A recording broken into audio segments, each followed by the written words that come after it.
What do you think the top three non-negotiables are when it comes to sleeping well during the day? Hi, I'm Kimberly St. John, the Healthy Mindset Nurse, here to bring you content to help you not only survive night shift or just being a nurse in general, but hopefully thrive to be your best self, not only at work, but also in life. So let's get to it. I am talking today about basically how to survive and hopefully thrive as a night shift nurse.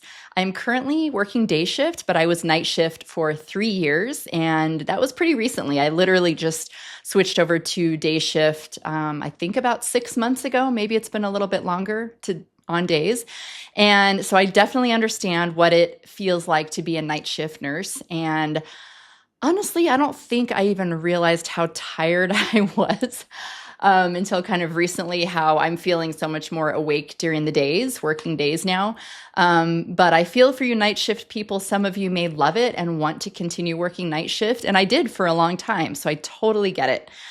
Some of you, however, may kind of be forced into night shift at this point in your career for whatever reason. Perhaps you changed hospitals, you changed jobs, and maybe there's only room for night shift right now, wherever you're being hired. Either way, I got your back. I want to talk a little bit about things that are going to help you survive. No, let's call it thrive. Night shift with night shift. Okay. So 3 things I would say. There are a lot of things you can do, and you're going to want to customize it depending on what works best for you, obviously. But the 3 things that worked best for me, and these are like material things that are going to help you out, are an eye mask, earplugs, especially if you are living in a house with a home with other people around, or perhaps you have neighbors that make a lot of noise. I mean, when you're sleeping during the day, there's going to be the traffic noise. There's going to be lawnmowers outside, all the noises you never even heard until you have to sleep during the day, right? Oh my gosh. So brought a couple of examples. I have a couple of eye masks that are really awesome. I think I just got this one from Target. I was just like walking around Target one day. I was like, this is so cute. I love this mask. And it's super fuzzy and comfy and snuggly, which you want to feel when you're sleeping. I also have this really fun eye mask. It's a unicorn. You don't have to, go there if you don't want to, but like, why not make it fun, Anyway, also earplugs. There are obviously different kinds. These are actually like silicone earplugs that are for kids, because I notice a lot of earplugs hurt my ears. And so, some people have like smaller ear canals than other people. So if you're finding that earplugs hurt your ears after a while, like after they expand and then you can't sleep because it hurts, which was happening with me, I would recommend trying something like this, or like I said, kind of like silicone earplugs. I'm not promoting any brand, by the way. I'm just literally just telling you where I happen to get this stuff. And these you can actually like tear apart as well and like mold them into your ears. So, and I actually think they're for like kids swimming. So it helps prevent water from entering the ear, but it also says helps reduce noise. And for me, something like that has worked really well. So otherwise you can go with like the foam ones that you kind of like twist and put in your ear, and then it kind of expands. So try different ones. But if that is a problem, which it was for me, that the earplugs are actually hurting and you need earplugs to, muffle out any sound, then just try different kinds until you find something that works for you.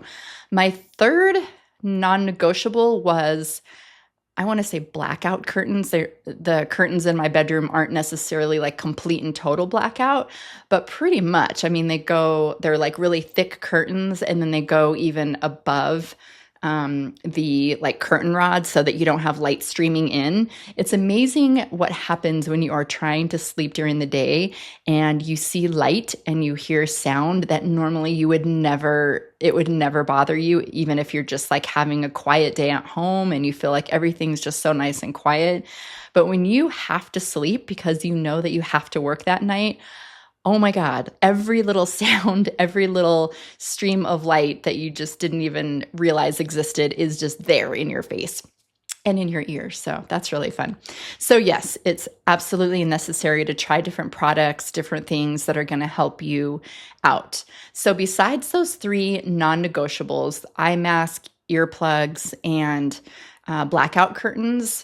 So some other things that you can try. I never had to do this, but I always had it in the back of my mind for if I did one day, and that is melatonin, which I'm sure you're used to giving your patients a lot of at night at bedtime to help them sleep.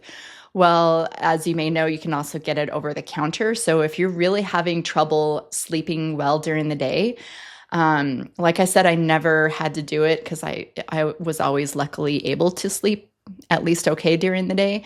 But I always thought I will try melatonin if I need to. So just like try a small dose, and then I don't think it is supposed to make you groggy like when you wake up. And I would try that before you try anything stronger. Hopefully you just don't even have to do that with the keeping light and sound out. So those are the things. Another really important thing is temperature. So your room temperature is really going to affect how you sleep. I found it particularly challenging when I was a night shift nurse during the summer because my room would get really hot, unlike in the winter. And so you're just not sleeping as well. You're not sleeping as cozy because you're just like throwing the blankets off because it's hot. And yeah, I found that challenging. So whatever you can do to keep your room cool, if you have central air, great. If not, a fan, an AC unit, whatever it is, but you want to have your sleeping space as cool as possible, I would say. I mean, not freezing cold, but cooler than the rest of the house because you're going to want to sleep well. So those are my tips and tricks for sleeping well during the day. I would love it if you would comment below and tell me what your 3 non-negotiables are. And if you've got any questions about anything else, let's all help each other out in the chat, because this is what it's all about.